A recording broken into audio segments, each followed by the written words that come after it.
आप सबका फिर स्वागत है। आज पूरे देश में चर्चा आम है कि क्या टीईटी के बिना टीचर्स की नौकरियां समाप्त हो जाएंगी। इसी विषय पर आज विस्तृत रूप से बात करेंगे और ये भी बताएंगे कि इस सब से कैसे पार पाया जा सकता है।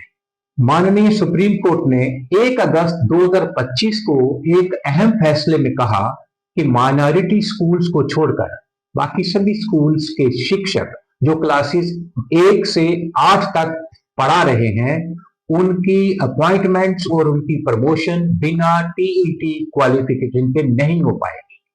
साथ में कोर्ट ने कहा कि टीईटी पास करना मिनिमम रिक्वायर्ड क्वालिफिकेशन है, ये कोई एलिजिबिलिटी क्राइटेरिया नहीं है। इसलिए गेस्ट टीचर्स हो, कंट्रैक्चुअल टीचर्स हो या टेम्पररी टीचर्स हो, सभी को टीईटी पास किए बिना ना तो नियुक्ति की जा सकती है और ना ही उनकी प्रमोशन की जा सकती है।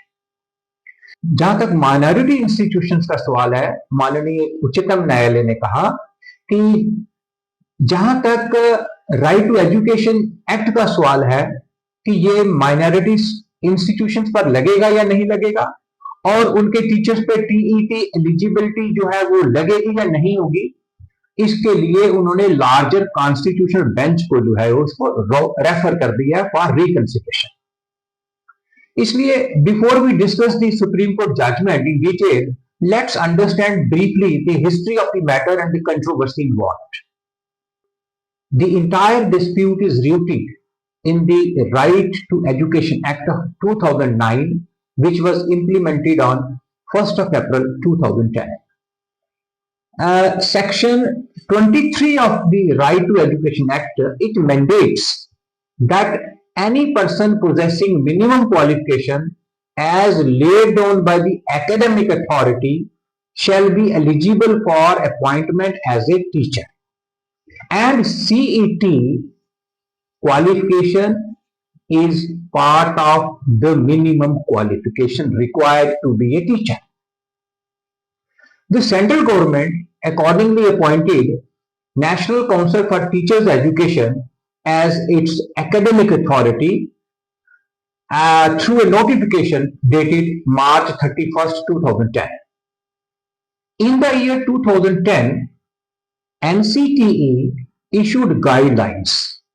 ये गाइडलाइंस NCTE ने इशू की और उन्होंने कहा कि टीचर्स एलिजिबिलिटी टेस्ट जो है वो जरूरी है और गवर्नमेंट ऑफ इंडिया की गजट के माध्यम से ये बात कही गई, जो कि 23 अगस्त 2010 को गजट जो है वो पब्लिश की गई थी। इसके अनुसार जैसा मैंने बताया कि TET was made mandatory for teachers.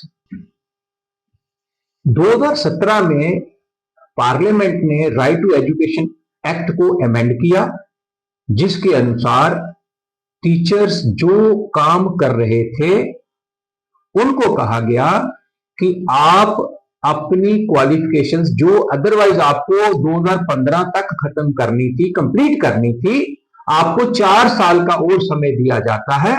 अब आपको 1 अप्रैल 2019 तक अपनी क्वालिफिकेशंस जो है वो पूरी करनी है। यहां से क्लियर हो गया कि टीईटी जो है वो क्लियर करना था सभी को 2019 अप्रैल 1 तक। अब बात कर लेते हैं कि एनसीटीई ने क्वालिफिकेशंस प्रिस्क्राइब क्या की थी प्री प्राइमरी के लिए, प्राइमरी के लिए और अपर प्राइमरी के लिए।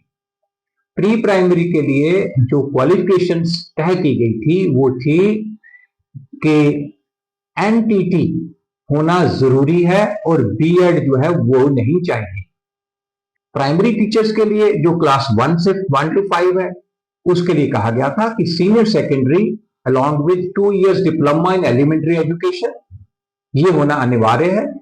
जिन्होंने बीएड कर रखी है वो इस पोस्ट के लिए अप्लाई नहीं कर सकते हैं, लेकिन टीईटी होना अनिवार्य है। और जहां तक अपर प्राइमरी क्लासेस का सवाल है जो 6 से 8 तक आती हैं, उसमें ग्रेजुएशन प्लस बीएड और साथ में या ये नहीं है तो graduation plus 2 years diploma in elementary education depending on the subject and post. But TET is also compulsory. अब बात करते हैं कि सुप्रीम कोर्ट ने अपनी कई जजमेंट्स में यह कहा है कि diploma in elementary education is the only essential qualification for teachers teaching in primary classes, that is 1 to 5. कहने का भाव ये है कि बीएड वाले जो कैंडिडेट्स हैं वो प्राइमरी टीचर्स की पोस्ट के लिए अप्लाई नहीं कर सकते। ये सुप्रीम कोर्ट ने बार बार अपनी जजमेंट्स में कहा है। इसलिए मेरा सबसे निवेदन है कि आज के वीडियो में मैंने जो भूमिका भी बनाई है उसको भी आप देखिए, लेकिन आने वाले जो वीडियोस हैं इसी टॉपिक पे लेकर वो बहुत ही ज्यादा इंपॉर्टेंट और महत्वपूर्ण होने वाले हैं, क्योंकि उन्हीं वीडियोस के माध्यम से आपको बताया जाएगा कि सही कंट्रोवर्सी है क्या, हल क्या है, और गवर्नमेंट्स का रोल क्या है और सुप्रीम कोर्ट का रोल क्या है। Thank you very much.